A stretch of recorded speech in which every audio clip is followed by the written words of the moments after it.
নদী ভাঙন বন্ধে জিরানিয়া মহকুমা শাসক এসডিও পিডব্লিউডির বদান্যতায় ক্ষুব্ধ নদীর পাড়ের বাসিন্দা সহ ব্যবসায়ীরা।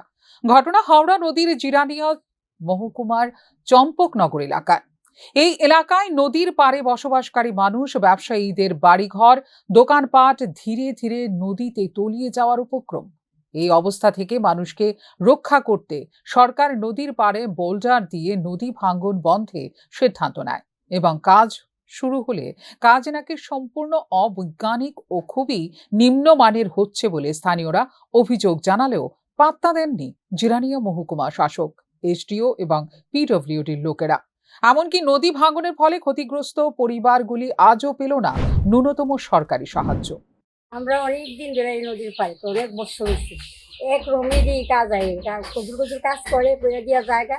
আর এইবার যে কাজ করছে মানে একবার যদি প্লাট হয় একবারে সব লয়ে যাবে না, আরো বেশি খারাপ কাজ করে দিয়ে গেছে, ভালো হয়েছে না। আমরা খুব দুঃখিত, ভালো মতো কাজটা করছে না তারা, এইভাবে ফালাই দিয়া তারা গেছে না।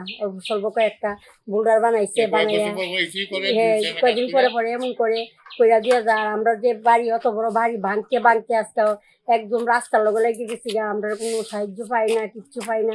ভাঙলে যে ভাঙা টাকারও আমরা দেয় না, আমরা কিচ্ছু করে না, আমরা খুব কষ্টে আছি, মানে নদীর বার থাকর না। স্থানীয়দের আরো অভিযোগ, এই অবৈজ্ঞানিক ও নিম্নমানের কাজের পেছনে প্রশাসনের পাশাপাশি অন্য কোনো অবৈধ চক্রের যোগ সাজস থাকতে পারে।